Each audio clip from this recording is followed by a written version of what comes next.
Tungi ko'rish effekti qanday degan savolga javob.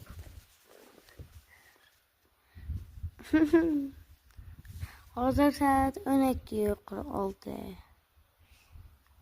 Masalan, mana hozir quyosh bo'lyapti-da. Mana quyosh bo'lyapti. Mana esa soya. Soyani zo'r ko'rsatyapti. Quyosh qap-qorong'i. Kechasi quyosh bo'lmaydi. Bu kechasi ishlatish kerak-da buni. Yana qush uchib ketyapti. Bu ham tungi ko'rishli ketyapti. Kechasi yani o qayerda ko'rolmayotgan boshqa bo'lsaylar, bemalol yordam beradi mana shu.